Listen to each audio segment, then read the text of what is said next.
इन यादों को हमारे साथ साझा करने के लिए हमारे साथ फिरोज़ खान साहब भी जुड़ चुके हैं। और फिरोज़ साहब तो कहते हैं कि अगर धर्मेंद्र ना होते तो वो इस इंडस्ट्री में ना होते। फिरोज़ भाई, आपका बहुत बहुत स्वागत है न्यूज़ 18 इंडिया पर। आज कैसे याद करेंगे आप धर्मेंद्र जी को? आज मैं इतना ही कहूंगा कि अगर इंसानियत को हर तोला जाए तो आज इंसानियत खत्म हो गई।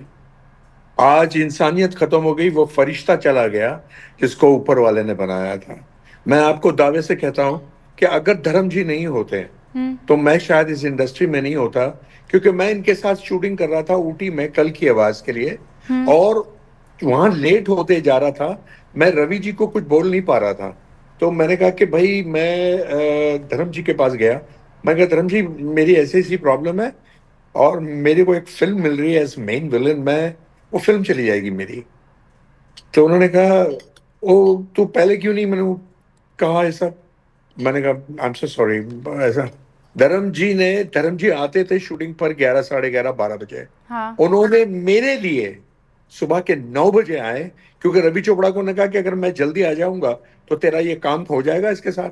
और मेरा काम उन्होंने खत्म किया और मुझे रात को बोला कि तेरा बैगेज तू गाड़ी में डाल और तू यहां से निकल। उसके बाद वो गए।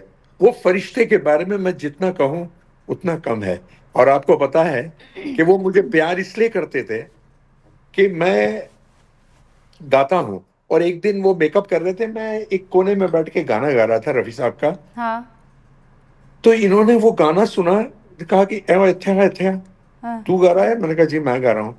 कहा कि मेरे को सुना। और हाँ। मैं उसमें सरदार बना था। हाँ। तो उन्होंने वो गाना, मैं जब भी जाता था बोलते वो गाना सुना मेरे को। फिरोज़ मेरे भाई, को मैं आपको रोक रही हूँ। आज धर्मेंद्र हमारे बीच में नहीं है, लेकिन मुझे लगता है वो हाजिर और नाजिर तो होंगे।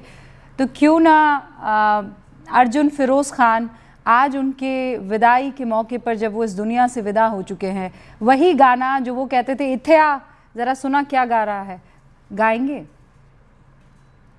जी,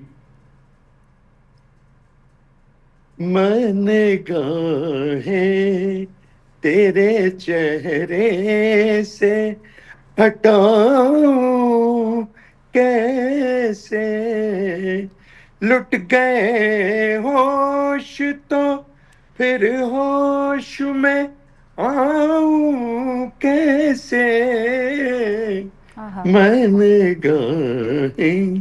ये इनका मन पसंदीदा गाना था। और ये मुझे हर वक्त बोलते थे कि अर्जुन तू मेरी जवानी याद दिलाता है, क्योंकि मैं वो सरदार बना घूमता रहता था। हाँ। कहा कि यार ये मेरे पिंड की याद आती थी। और पाजी सिर्फ अपनी पिंड की बात करते थे, वो सिर्फ अपने पास जो था, मैं गांव में ऐसा था, मैं ऐसा करता था, ये करता था। एंड टू, जो ओरिजिनल धर्म जी हैं, जो वहां कैमरा के सामने थे, वो जाती जिंदगी में भी थे। और कई सालों के बाद मैं एयरपोर्ट पे था और ये कहीं जा रहे थे, तो इन्होंने मुझे देखा और कहा कि ओए इतना अच्छा, वो फिरोज नाम है ना तेरा, वो तो है कितने। मैं कैसे भूलूंगा इस शख्स को। इतने सालों के बाद भी वो याद करते थे और ऐसे ही गले लगाते थे मानो मैं उनका अपना बच्चा हूं। अर्जुन साहब, मैं उनसे नहीं बोल सकता। मैं आपके उस एहसास को महसूस कर पा रही हूँ, और ऐसा कोई शख्स अभी तक हमारे साथ नहीं जुड़े हैं जो ये कह रहा हो कि वो बदल गए थे या वो पहले कुछ और थे अब कुछ और हो गए हैं।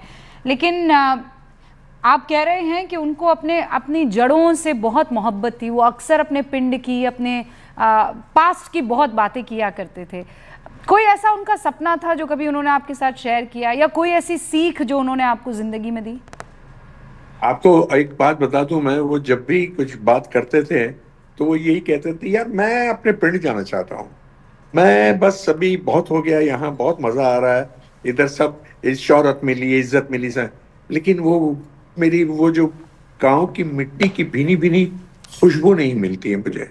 और ये सभी को कहते थे वो कि अपनी पिंड की जो मिट्टी है, वो सरजमीन जो है, वो कभी नहीं भूलना चाहिए। और आपने देखा होगा कि अर्जुन इन्होंने यहाँ साहब, फार्म हाउस भी। मैं चाहती हूँ कि आपसे राब्ता रखूं, लेकिन इस वक्त हमारे साथ एक के बाद एक शख्सियतें जुड़ रही हैं